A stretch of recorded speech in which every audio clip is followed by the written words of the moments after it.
กี่นาทีครับเรือนี่ประมาณเกิด30 นาที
แล้วก็เดินขึ้นไปใช่ไหม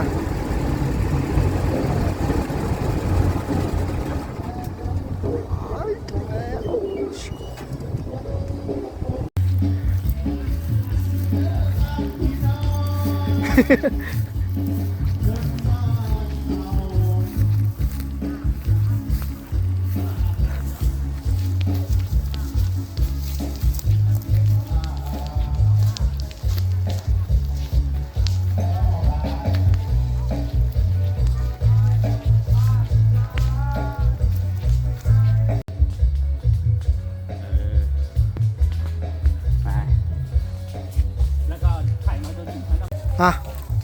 วิดีโอแล้วดูทางด้วย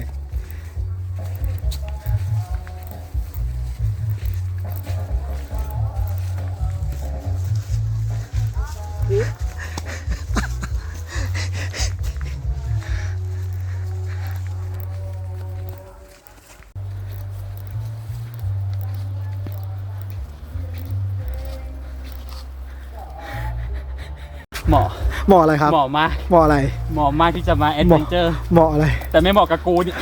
ทำไมเหรอฮะ อะไรก็ต้องใช้มูนปาเลซินตาวเมคอัพ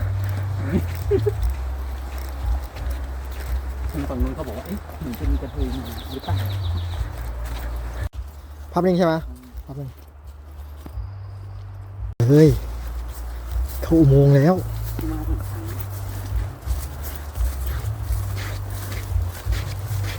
400 เมตรเป็นสนามฟุตบอล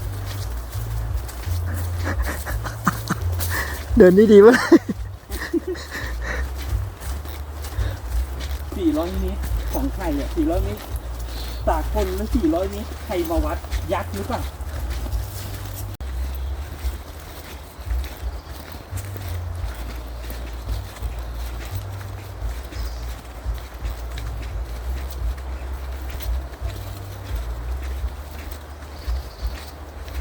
เย็นเริ่มเย็นแล้วรู้สึกไหม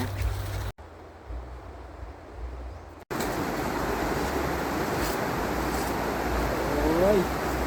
บ้านดีแบบนี้เลย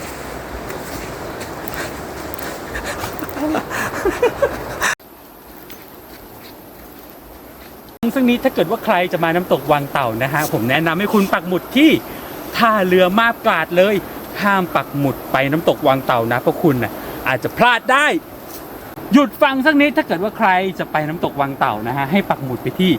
ท่าแพมาบกาดนะฮะห้ามปักหมุดไปที่น้ำตกวังเต่าเลยนะถ้าไม่งั้นน่ะคุณจะพลาดเห็นสิ่งดีๆเสียเวลากับการเดินทางมากเลยนะฮะถ้าคุณเปิด Google Map ผิดตามผมไปเลยจบแล้วยังไม่ถึงไปกันต่อ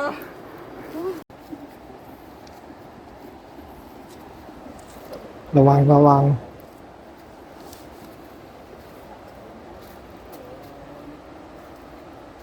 หนีเชือกแข็งแรงเหลือเกินเนาะ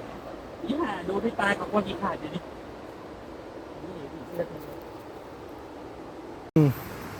ก็คือดังเดิม ใช่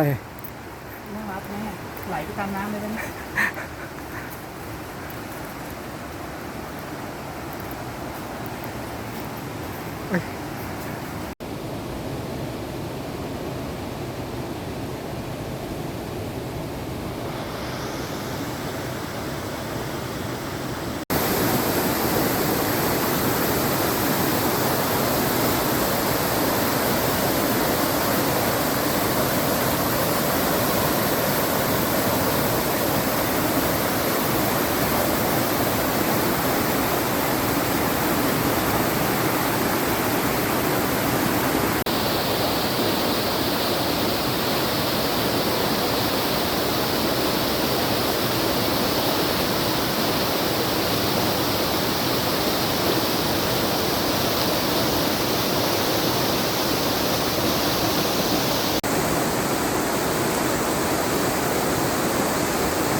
มันต้องเอาชุดเทพเสียงแล้วนั่นเนาะ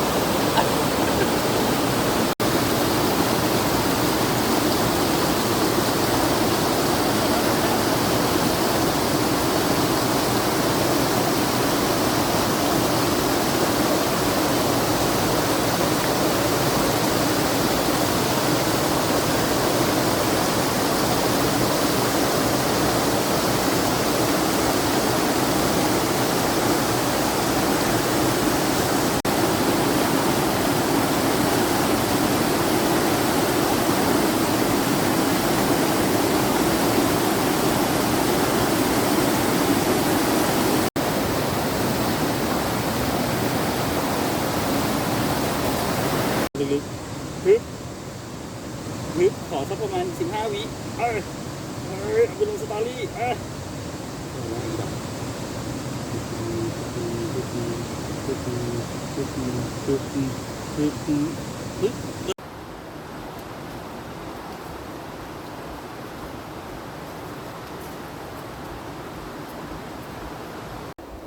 ตอนนี้ต้องการแอมบูเลนซ์มาช่วยชีวิตด่วนช่วยด้วยปารัตนา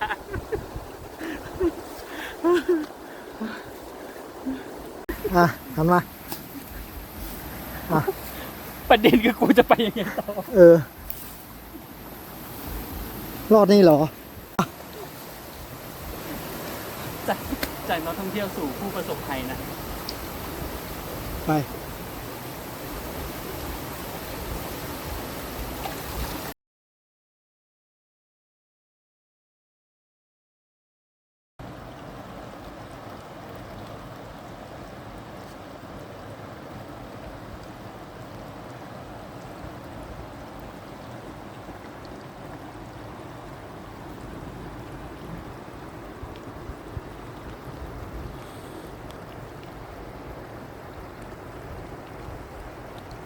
ใช่ครับปักมุดบางเต่า กูยี่ฟ้าคือเก่าเลย เพราะเขาไม่ได้ปักหมุดบางเจ้าไว้ไง อืม ตามต้อง ลงไปหลายคนเลยเนี่ย เราโปรโมทเรื่องการท่องเที่ยว ใช่ครับ ไม่มีเน็ต ไม่มีหลักใจมัดเซ็ตอยู่โทรหาใครกับมัดเซ็ต ไปเลยครับลุง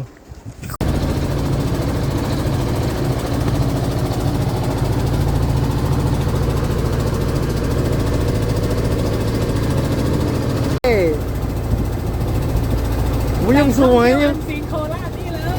ยังสวยอ่ะมันสวยมาก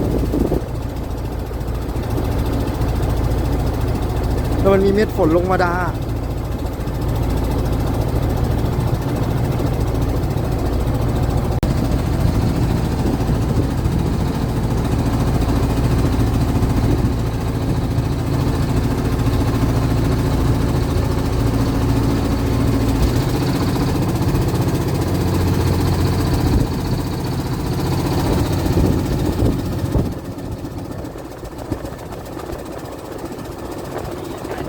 เออ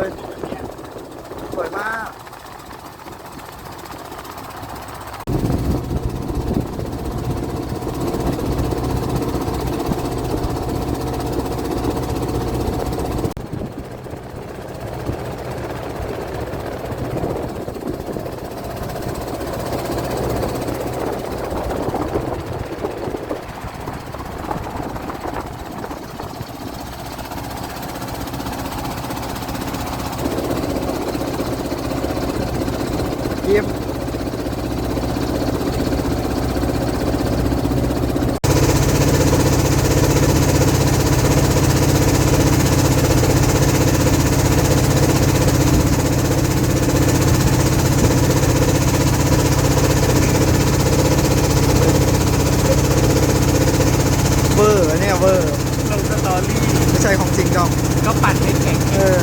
แล้วมันก็ดีขึ้นเราก็ทำได้ ถึงแล้ว